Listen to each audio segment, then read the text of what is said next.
Usually the story goes like this: a long time ago, on a peaceful day, the Demon King and his henchmen suddenly invaded human civilization, and an unknown hero appeared, as if he had been waiting for the Demon King's arrival. Then there was an extraordinary clash between the two of them. During the final battle between the Demon King and the hero sacrificed himself to defeat the Demon King and save the world. While the Demon King descended deep into hell and fell asleep, and he will come back someday, he will add the cliché that you have heard thousands of times. The world became peaceful, and the hero turned into a legend. He became sleepy just by telling the story. He didn't know who wrote it, but this legendary story of the Demon King and the hero will always be repeated forever, and after a very long time, at this time, there was a corridor that stretched with many torches lighting it, and at the end of the corridor there was a door. The door was then opened by someone. Behind the door was a giant being with a body shape that was difficult to describe in words. The person then anxiously reported to the being that something bad had happened.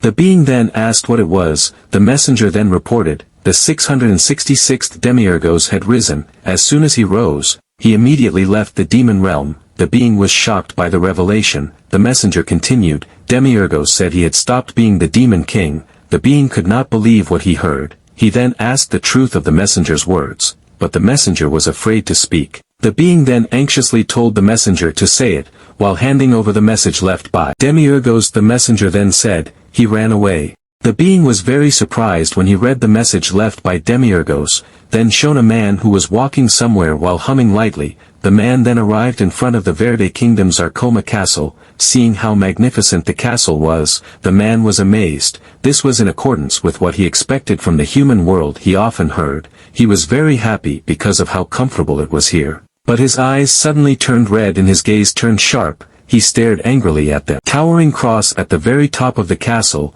The man felt that the cross was an eyesore. But he was then suddenly approached by two guards while asking his origin. Their attitude seemed to be unfriendly because they also mocked him as a plebeian. The man confusedly thought what they were talking about. Was it because of the clothes he was wearing? Even though his face was handsome, the guards then scolded the man for how dare he wandered in front of the Arcoma castle. The guard then pointed right at the man's nose because he saw him confusedly looking around. The guard also asked his name. Hearing that, the man then thought he couldn't just tell them that he was Demiourgos the 666th, but he suddenly got a good idea. While smiling he then greeted them kindly and introduced himself as Deus, but someone then came and suddenly immediately reprimanded him for using the name of an ancient god like that. He asked if he didn't know that this was the capital of the Verde Kingdom. The two guards were surprised by the sudden arrival of the person named Count Bruo. Count Bruo continued, if he said that without realizing it, this time he would forgive him,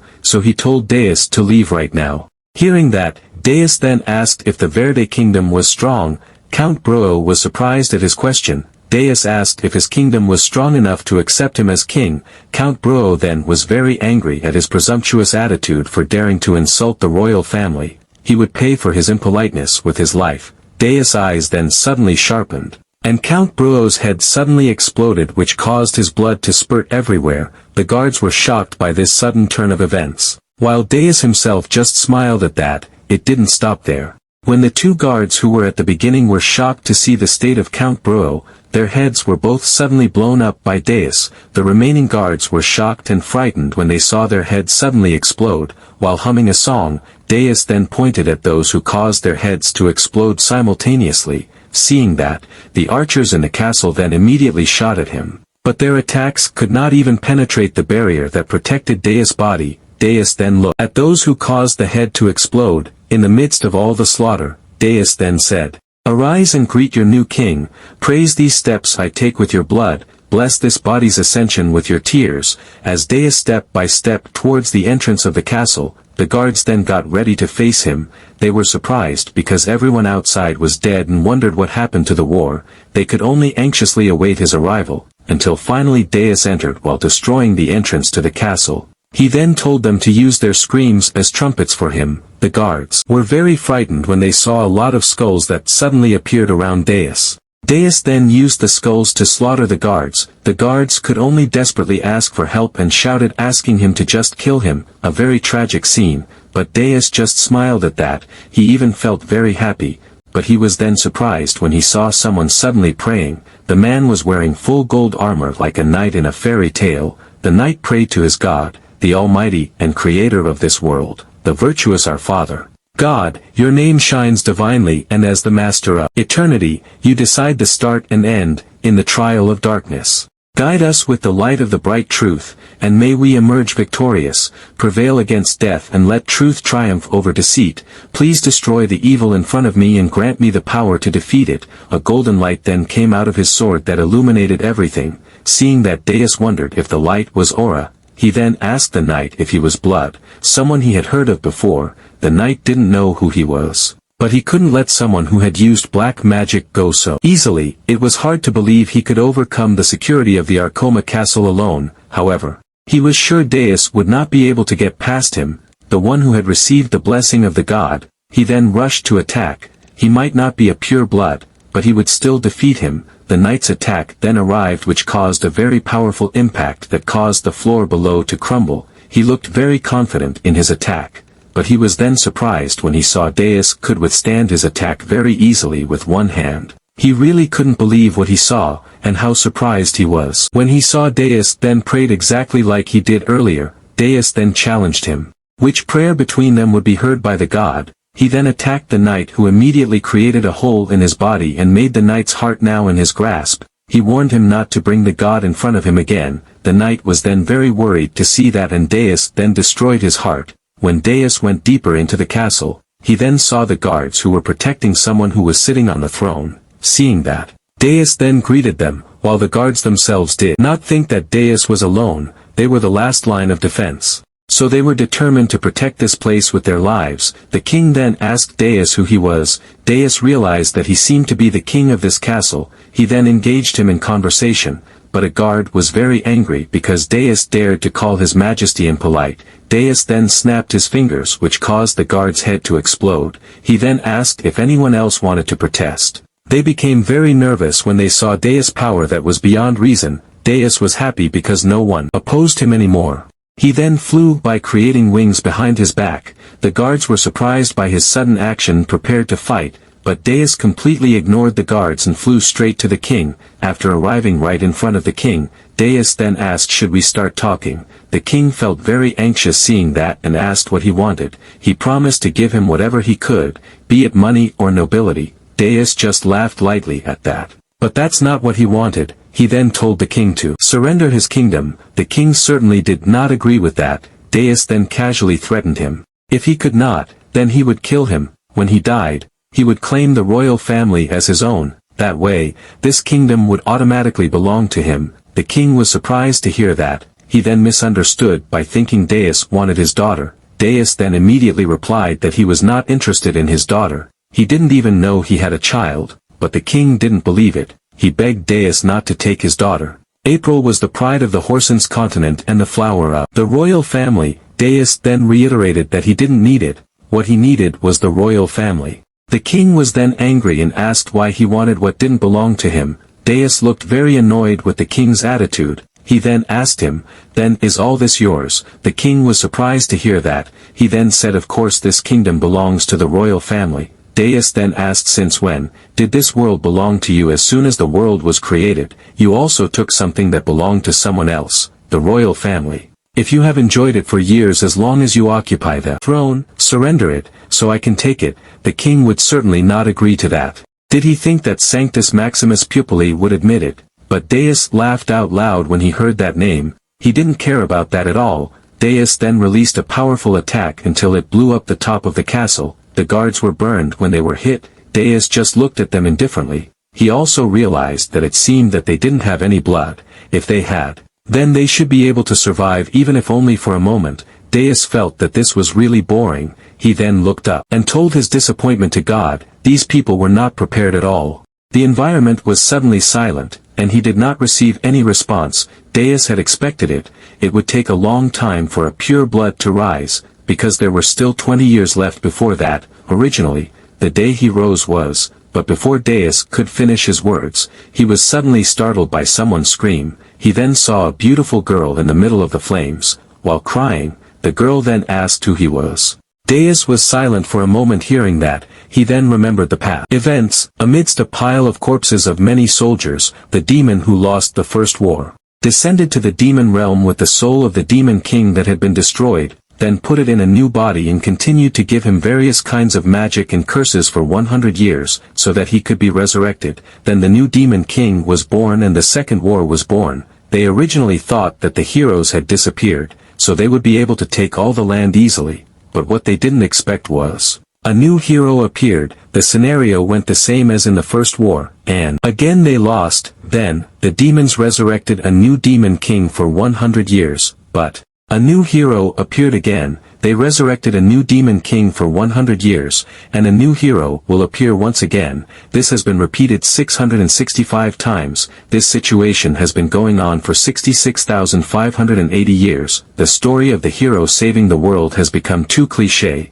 and people have been spoiled by security, where they think that a hero will definitely appear when the time comes. Underground, thinking that this is really the last one, the demons together begged to pray to their new king to show them the way. They mobilized all their strength, and raised the 666th demon king. His name was the 666th Demiourgos. Then, the bringer of destruction to mankind on earth opened his eyes, but, on that day he escaped. The demons could only cry out in despair after hearing the news. Back to the present, the girl then asked what he did to her father, the king. Deus was just silent. He himself was confused when he saw her attitude. But he then suddenly remembered the king's words that mentioned his daughter. He immediately realized that the girl in front of him was Princess April. Deus then replied that the king was dead. So it was time for him to take his daughter and ascend the throne. April looked very panicked and disbelieved when she heard that. Deus then snapped his fingers and April's gaze suddenly went blank.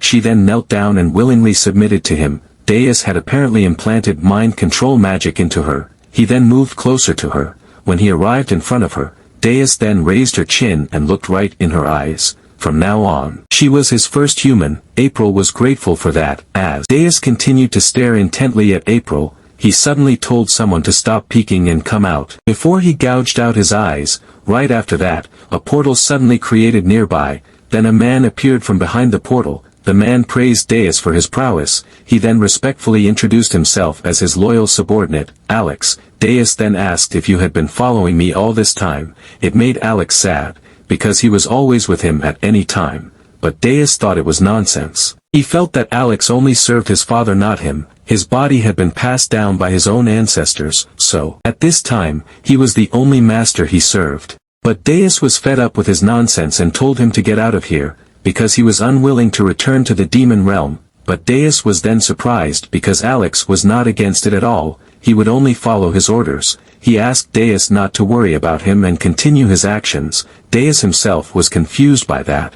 While pointing at April, Alex then asked, didn't he just want to fuck that woman and then implant his strong seed into her body? He, Alex, who never left his side during the 80 years of the demon soul period. Alex then asked, did he want to listen to his sacrifice for him, which had to be listened to with a glass of wine and tears? He said it very dramatically. When Deus was a child, he was the one who breastfed him by changing his body. Deus only then realized that he was the one who did it. Alex also became a good teacher through loving teaching. But Deus remembered that he had beaten him up. Alex felt that he was the only one who gave Deus attention until the end, where he had to enter the egg of awakening.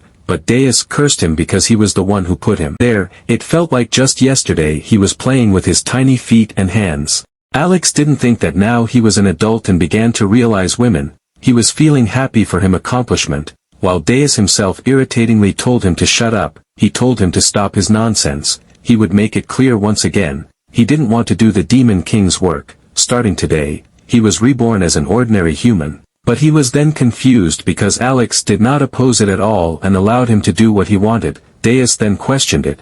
While Alex himself was confused about what he meant, Deus then asked what he was planning. He told him to quickly say the reason for letting him do this. Alex just laughed and apologized. He said he would tell him. But before that, Alex asked, was there a special reason why he decided to attack this country? Deus was confused why he suddenly asked that. Alex said, for example, like the king who attacked his territory or wanted the wealth of the demon realm, or at least he was unhappy. It could also be that kind of reason he meant. Hearing that, Deus then pondered for a moment. He then answered that he had no special reason. He just decided to live as a king if he wanted to live as a human, but he was then confused when he saw Alex suddenly clapping his hands. Alex praised him because it suited his title as Demon King. Once he returned to Earth, he seized the largest kingdom, killed the king, and even took the princess, a very cruel act. It was really an act worthy of a demon king. Deus was quite shocked and confused to hear that. Alex admitted that ordinary humans or even demons with high ranks like him would not be able to think of something like this.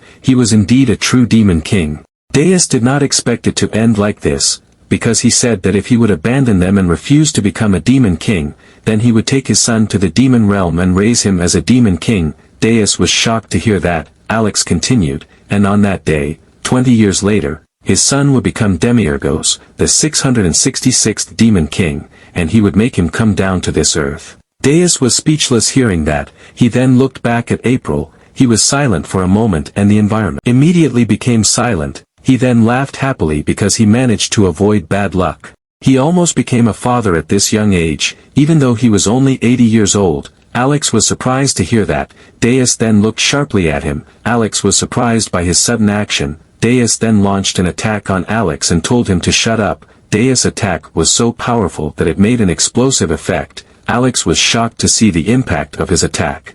But Deus had absolutely no intention of hurting him. Because his attack didn't even hit him at all, Deus was very upset because he felt Alex wanted to trap him. Alex could only be silent hearing that. He then thought that Deus was different. His Demon King field was not finished, but he was already this strong. The 666th Demon King was clearly different compared to his predecessors. Alex felt, maybe this time, they could win, maybe they could do it. Deus felt Alex was right. Being a king would definitely be too conspicuous, so he felt it was better if he became that. Alex didn't understand what he meant. Deus wanted to be a defender of justice, the hero. Alex was surprised that Deus suddenly wanted to be a hero, but Deus's words were not finished. What he meant was to be the hero's ally. Alex became even more confused hearing that. He would be friends with the hero, so he would be honored, but he would always take cover behind him, so he will not be conspicuous. The most unexpected position that the Demon King can take,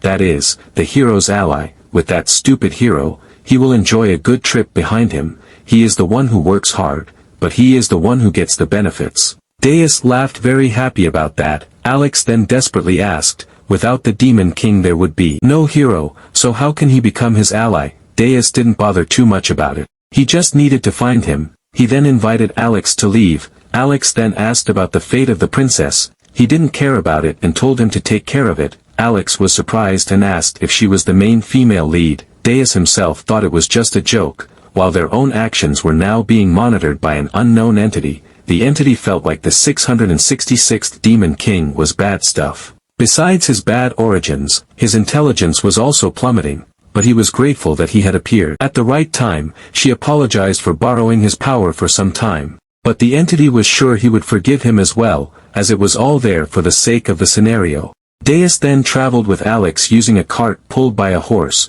He also sang a song about the hero, a very peaceful atmosphere for a demon king. Alex could only be concerned about his situation. Alex then asked, why did they ride a horse cart when they could just fly? It would be much easier. Deus then answered his stupid question. Did he want to go here and there while showing off that he was a demon? Alex was silent for a moment. He then mocked him. People who worry about that kind of thing make the castle like that, but Deus completely ignored his ridicule and went back to sleep. Instead of that, Alex then asked if he was really going to be a hero's companion. Deus answered yes while grinning. He said it didn't matter to be a hero's companion even if they didn't have the blood. He just wanted to live a simple life in the top 2%, from a rich person to having a decent person to replace him killing monsters in the front row, even if he became a hero's companion. But Alex felt that rising to the top 2% would be difficult. Deus wasn't too worried about that. They were the previous Demon King and one of the 7 great figures in the demon world. The hero could kill dragons like chickens if they helped a little from the side. Alex thought he wanted to be human and asked if he would use magic. Of course he would use something he had. He didn't think Alex would ask such a stupid question.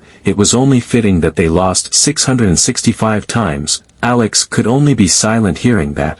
Rather than that, Deus then asked if the hero had something like a ranking system. Alex answered yes, they had a ranking system. He then asked further, did they have a rank, like A rank and B rank? Alex confirmed that, the first is D rank, the dragon slayer. The explanation is a person who can kill dragons. Deus was a little interested to hear that. He then asked if it was some kind of title you get when you kill a dragon, but Alex denied that. Nowadays, dragons are neutral towards demons as well as humans. A dragon attacking a human village only exists in old stories. It just means the heroes are able to kill it. Next is G rank, giant slayer. Someone who can fight giants. After that is L rank, lich slayer, someone who can kill lich. Deus asked why. There are so many, is there more? Alex replied, after that, the rankings are just alphabetical. Deus wondered, they named it whatever they want, why the rest are so common? Alex didn't really know about that. It was the hero management department that determined it.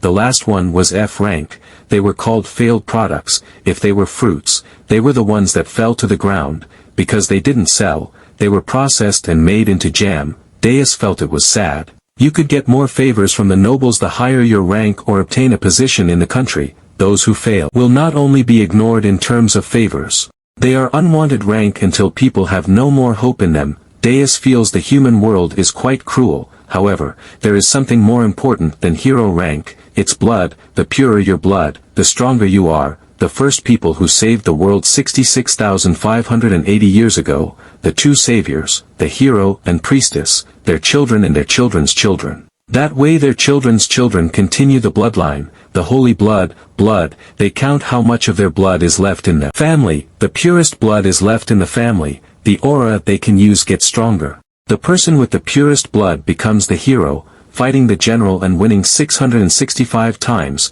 Deus then asked, if the blood purity level of the person is considered or whatever, who is the closest to a pure blood that would have a higher hero rank? Alex replied there are some exceptions, but usually the purer the blood the stronger you are. Deus was annoyed with this blood or pure blood nonsense. He got stuck in the egg for 80 years because of that war. They were all serious about it. They risked their lives and pride, but Deus decided not to care too much about it. Alex was just silent seeing that. In the end the hero and the demon king will fight. Everyone has been fighting for 60,000 years just because of this one sentence, Alex said, because that's the promise. Deus then just hummed lightly. He lamented, couldn't they just live a simple life like this horse carriage, slowly and leisurely? But then he saw something. He then pointed in a direction and asked Alex what it was. He was confused because there were leaf-like creatures flying. Alex then replied that it was a butterfly.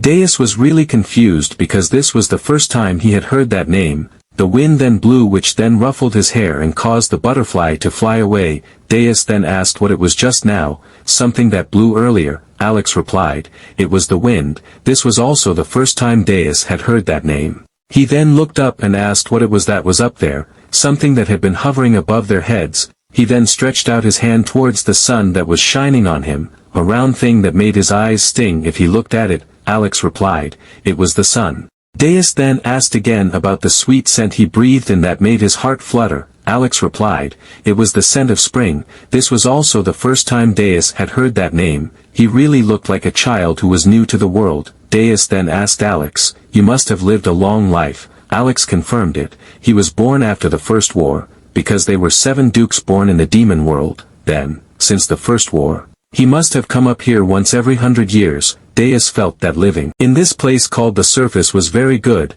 Alex was surprised when he heard his statement. The previous demon kings probably never felt something like this. If things went according to plan, he would definitely be trapped for another 2 decades before he could set foot on the surface. His destiny would definitely die at the hands of hero he never even met. Deus was relieved that he decided to escape. He felt that being a demon king was a job that should just disappear. He then asked Alex's opinion about it. Alex just kept silent hearing that. Deus didn't care about that and said he wanted to sleep for a while. He told Alex to wake him up when they arrived. He said this was just in case, but if he brought him back to the demon world, they would both die. Alex did not immediately respond and continued to stare at him. He then respectfully accepted his orders. After a while, Alex then woke up Deus who was asleep because they had arrived. Deus did not expect it to be this fast. This is the place that Deus detailed, a place with little trade and not a military zone. The definition of an ordinary place, a village outside the city called Zorix, although Deus was not fully awake,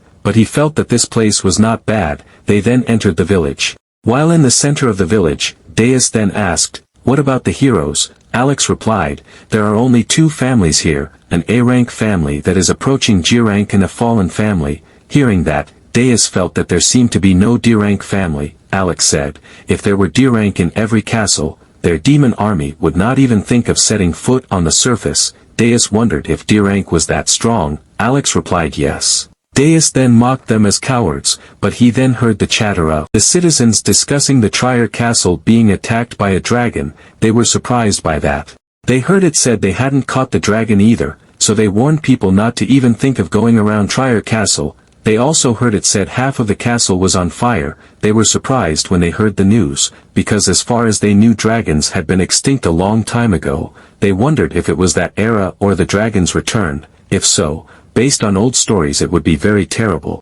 Deus was also surprised when he heard their conversation, because he thought the dragons were neutral. Alex was also quite surprised by it. The last time he went to the surface was about 80 years ago, so he guessed something must have happened during that time. The residents also felt panic when they heard the news. They felt they had to immediately notify Sanctus Maximus Pupilo and ask them to send D-rank heroes. Amidst the panic of the residents, Deus and Alex then arrived in front of the best hotel in the place. Alex then invited him to stay here. Deus was surprised at how simple this hotel was, but they had no choice. Besides that, he then told Alex to stop calling him Lord from now on, and told him to call him Master instead. Alex was surprised by his sudden order. Deus then told him to find a room first. Alex could only comply with that. When they arrived inside, they were then greeted kindly by the hotel owner. Alex then asked the hotel owner to give them penthouse. His master was a very picky person. The hotel owner wondered why they were dressed like that.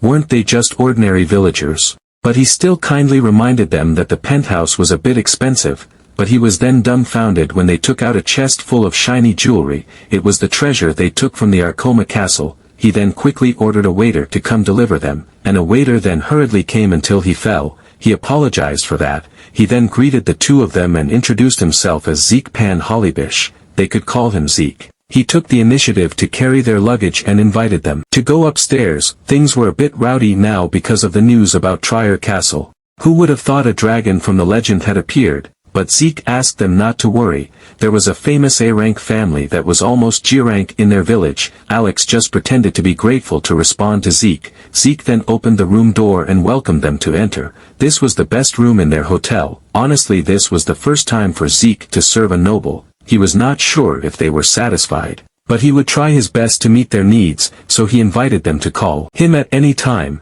But he was then confused when suddenly called by Deus. Deus asked, "You have the blood, right?" Zeke was surprised to hear his question. He then justified his question. It was appropriate that he felt different. As someone who has the blood, his physique is poor, and since he is busy working here, he must come from a fallen family, which is one of the two hero families in this Zorix village. His family must only have descendants with low purity for generations. Deus then asked what his blood purity level was. Zeke hesitated to answer, but he then embarrassedly answered, "Unfortunately he is only an F rank, a failed product." But they were then surprised when an explosion suddenly created right behind Zeke. They then looked at the cause of the explosion. Surprisingly, it turned out to come from a dragon. The residents then felt very panicked because a dragon had invaded their village. Zeke then asked them to leave as soon as possible from here, but he was then surprised when he saw their attitude, which seemed very relaxed. Deus then calmed Zeke and said he would be his supporter, so become a hero. Zeke really couldn't believe what he heard. Deus was looking for a hero. He felt this was destiny. He asked Zeke to accept his offer, then he would give him the kind of wealth and fame he could only dream of. He would take the title of failed product away from him. Deus asked, did he want to live the rest of his life as an F rank who never even held a sword, or would he accept his offer and change his destiny? This is the type of opportunity he can only get once in a lifetime. Deus' words were like a demon whisper to Zeke. He then recalled the ridicule of people towards him in the past. People really looked down on the blood F rank and wondered why they even had children. They would only fail in the end. It was good if they didn't starve to death. Zeke was also in a very sad situation when he was a child. He was then with his sister can only wait for the arrival of their father and mother while enduring hunger, and he was currently offered a chance by someone. He then knelt down and begged them to give him their support. He was only F rank, but he would do everything. He would make sure they would not regret giving him a chance. If they wanted, he would even offer his soul. Deus was happy to hear that and happily accepted his soul offering. Then, this was his debut stage. Deus then told Zeke to hunt down the dragon. Zeke was surprised and asked shouldn't they start with something like goblins first.